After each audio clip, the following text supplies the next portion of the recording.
All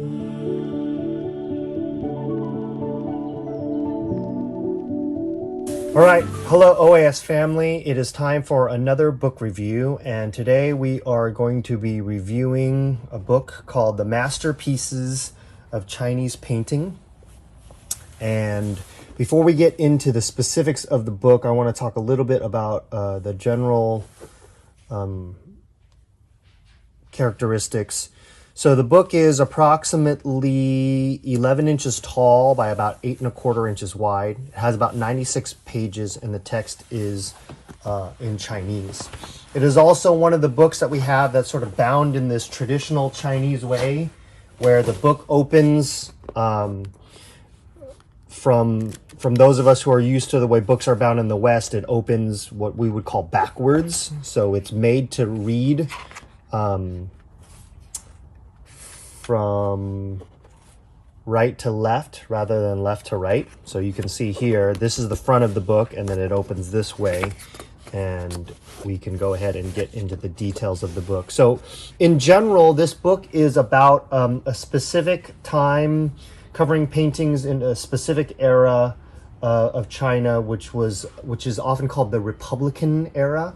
So this is the era that is the last time that China was run by democratic government. It was just before the Communist Revolution, which ushered in the modern day government of China, and after the dynastic period.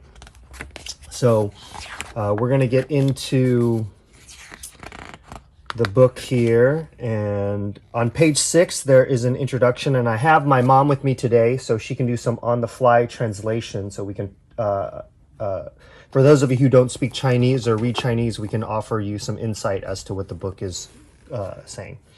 Okay, so the page 6, it says before 8th century, that Chinese painting subject like the West, and mostly are painting religious figures or people.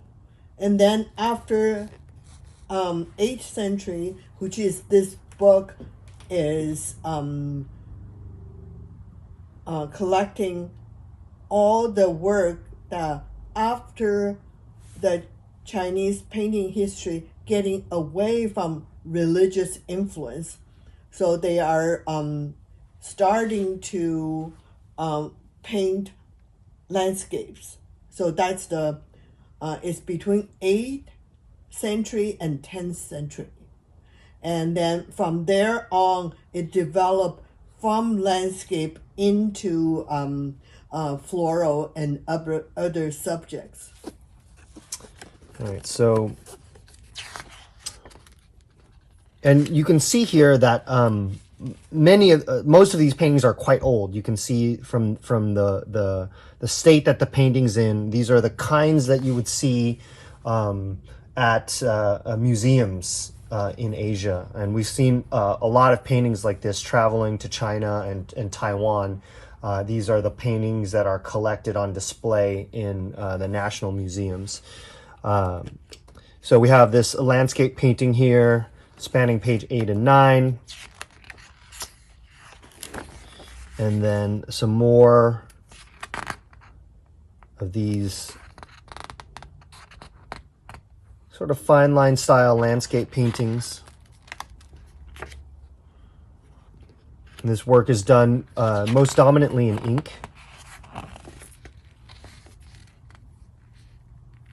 So on page 14 and 15, we have these landscape paintings that depict this figure here that's resting under this tree. This is a really nice composition where there's a lot of negative space. And then we have this composition here, which is sort of lovely waterside landscape composition.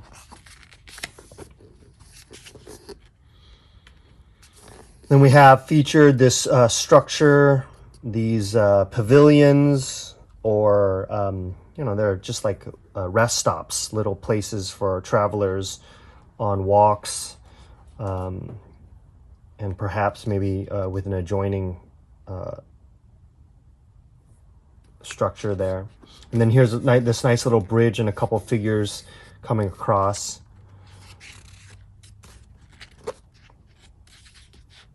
A little bit more abstract landscape painting here. So here we have our first flower and bird subject, which developed between century 8 and century 11. So this text is talking about a little bit about when these types of paintings and this type of subject matter came into play. So here we have a painting of a monkey in a branch, and then this lovely crane painting here with some bamboo also depicted. So by then it's already developed into 12th century. So now we have more featuring of birds. So these two pages are already gone into the 14th to 15th century. And then we have a couple carp paintings here, and then a lotus here on the left-hand side. Yeah, you can see that it starts getting a little bit looser, more abstract.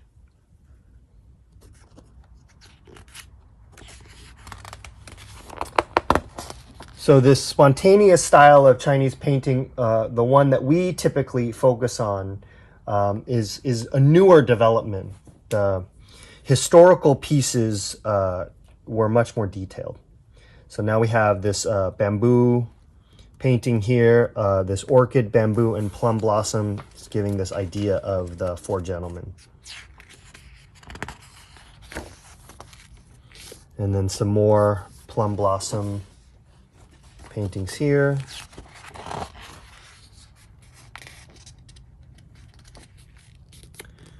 And then we have another couple very classic, beautiful landscape paintings, again with some figures overlooking a waterfall on the side, and then this big, vast, open lake with some mountains in the distance.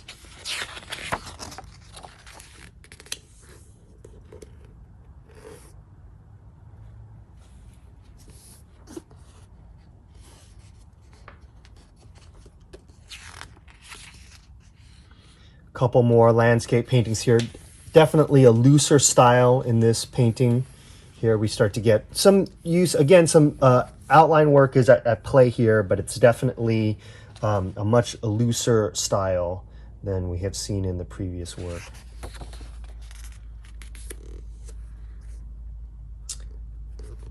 Wonderful figures in a boat here.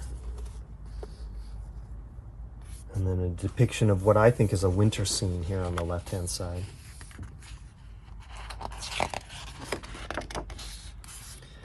This painting on the right, we featured it in an email. I think it's really striking the way they use the washes to produce this almost like sun ray effect, and it's really reminiscent of the workshop that Ningye just gave, featuring a similar technique in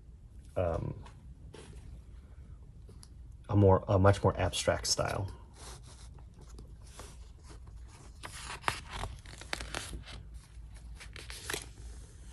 So then we have a courtyard painting here, showing some farmers.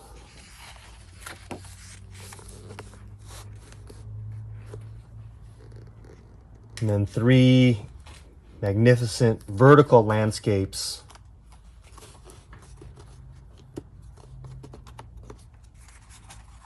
in these two pages.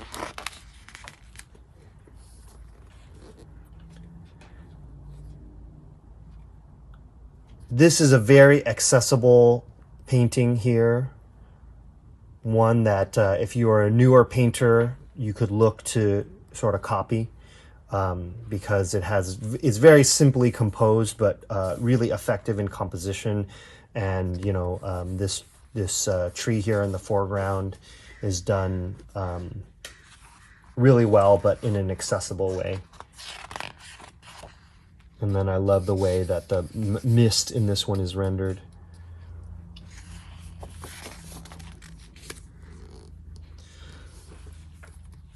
Another set of 3 landscape paintings done in this more fine line, detailed style.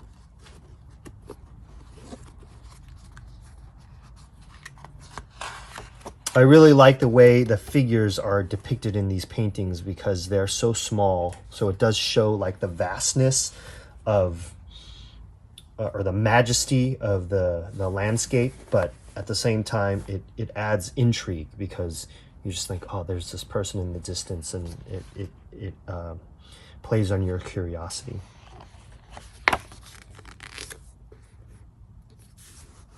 So here we are, page 46 and 47. We have this double paneled landscape scene that's spanning across these 2 pages.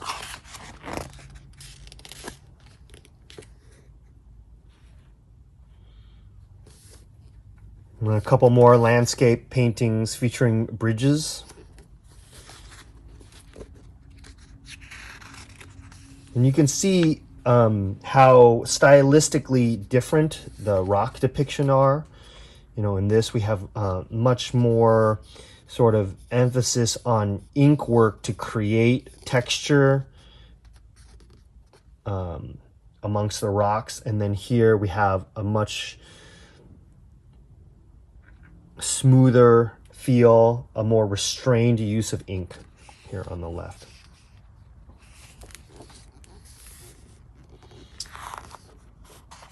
So here we are on page 50 and 51.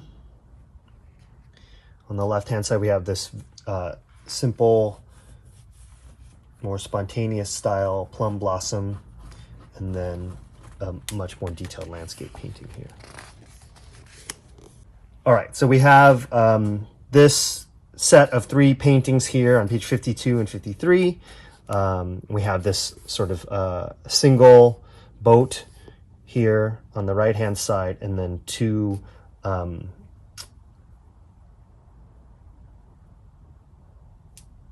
more outline style landscape. This one has much more meticulous shading work, and then this one is a little bit where the shading is left a little bit lighter.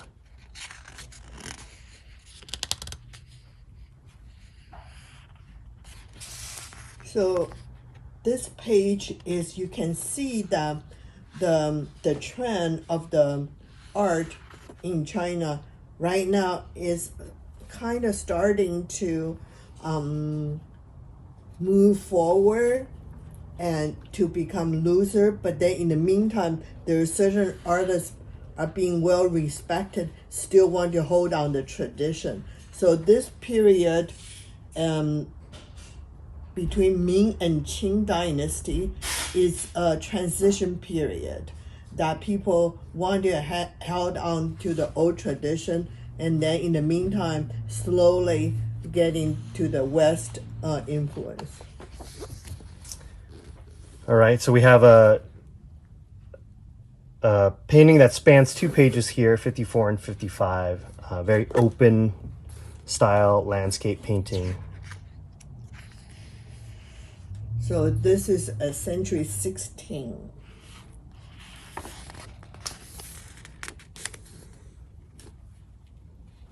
And then here we have a much more spontaneous style, much looser painting, simpler, more simple in composition on the right-hand side. So this is by artist called Gao Qi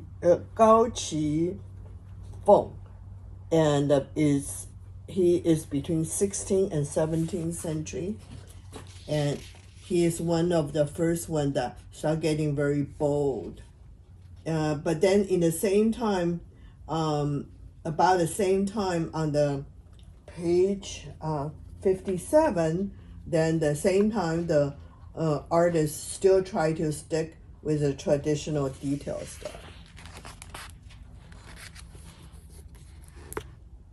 And then here we have again these two styles kind of juxtaposed against each other. This one at the top is looser. So I'll call 16th and 17th century is a old and new are trying to find its own place. And then a much more detailed landscape painting down here.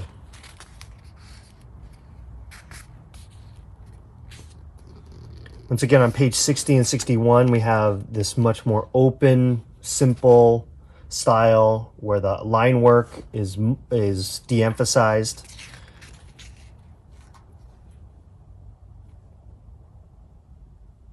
It's quite nice.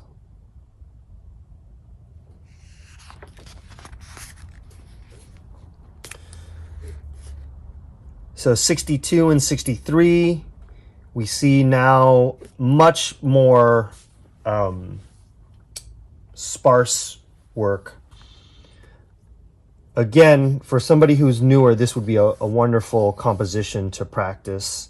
Simply composed, but really, really effective compositions, and a great way to practice these textured and bold strokes to try to make them intentional. And we have this figure here standing on a cliffside. And then same here, again, showing these structures in a more abstract style. And then we have more detailed line work here on these two paintings. And so you can see them kind of shown side by side here on page 62 and 63.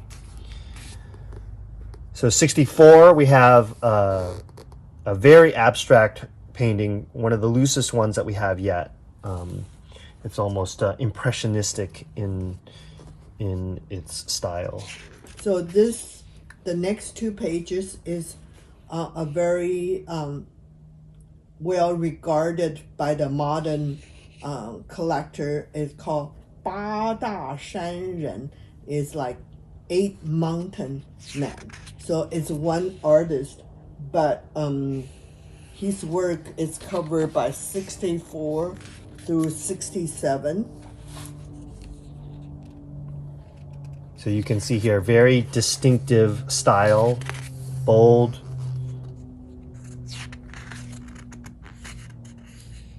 Sometimes very sparse.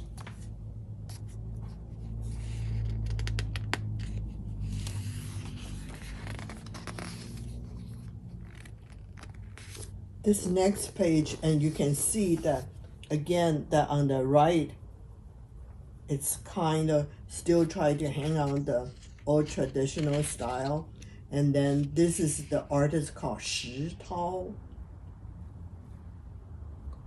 And then the left work is quite different. It's a little bit more on the abstract. It's by the same artist. Yeah, so amazing how different these two paintings are.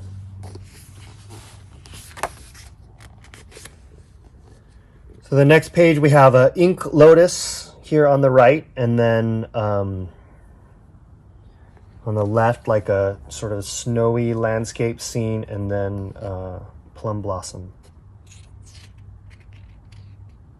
This is Ming Dynasty. There's 8 different artists that are fighting for the attention, and they are more on the abstract side, and they are all in the same area in the on the lower end of Yangtze River.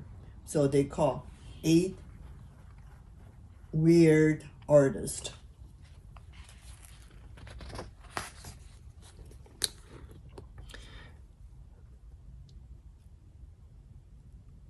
We have this blackbird painting on 72, and then 73, bamboo.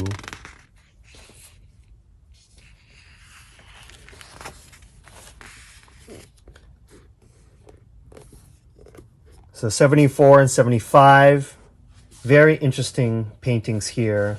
This kind of single tree done in this fascinating way where they focus on this very large depiction of a trunk and it kind of shreds off as it goes upwards, and then they add some foliage. And then this very dramatic, loose depiction of this tree and grass with these splashes of red in the background.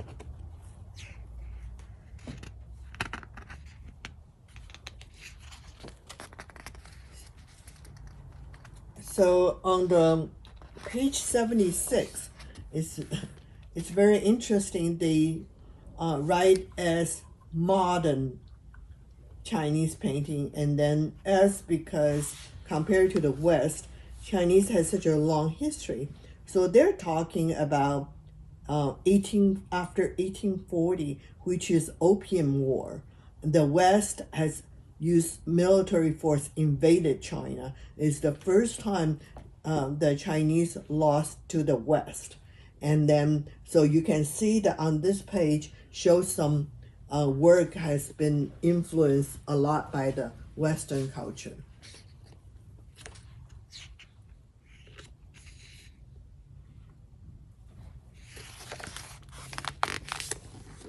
We have this fan-shaped landscape painting here on page 78, and then this depiction of like a fruit tree. It looks like it may be a peach. And then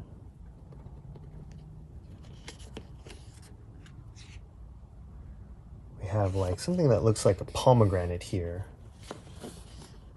on the left-hand side.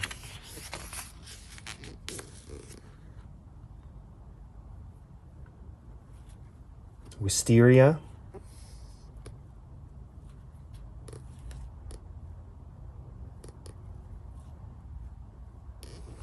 And then another wisteria painting here. And some orange fruit, possibly persimmon.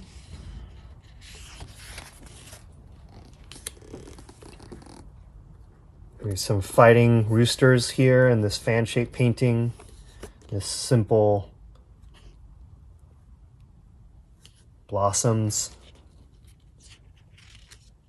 And then once again, this very dynamic depiction of these roosters. So from page 78 all the way to page 83, and there is a school called 海上 School, means on the ocean, a school of ocean side. And these are all the artists that who live closer to the east side of China, which they are right next to the sea. So they are being influenced by the West.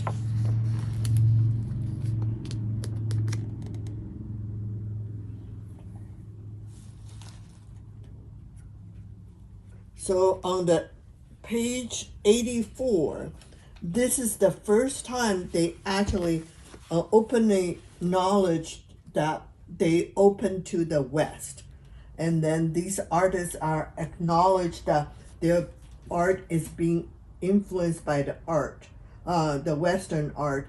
You can see that between 18th and 19th century, the Chinese culture is very, very torn, because in one hand there's some progressive artists that has gone to Europe and Japan to study, and then in the meantime there are some other artists that are trying to fight against the Western influence. On this page 84 is some very regarded, says the modern artist, which is covered between the end of 18th century and to mid 19th century.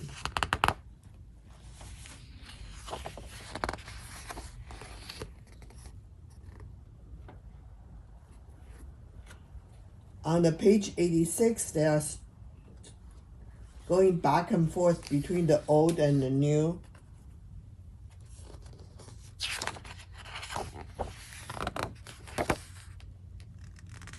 '86, '89, you can see there is a little bit torn with line work as well as abstract. And on the page 90, which that they are honor the most well-known Western artist Zhang Daqian on the page 90, and that's his work, the Lotus. And then on the left is the same time there is artist called Gao Jianfu in Canton, and you can see that they are about the same time. And I don't know if most of the Western art collector or interested in Chinese art, knowing that Zhang Daqian actually, on his early times, how he make a living, he's forge antique paintings. So he has started from very detailed work into the abstract.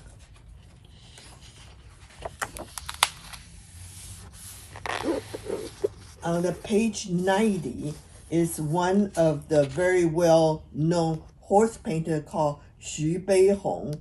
He is right before my father-in-law, Ye Zuibai, which also is a well-known horse painter that all his life only paint horses. Xu Beihong is a little bit before my father-in-law, Ye Zuibai.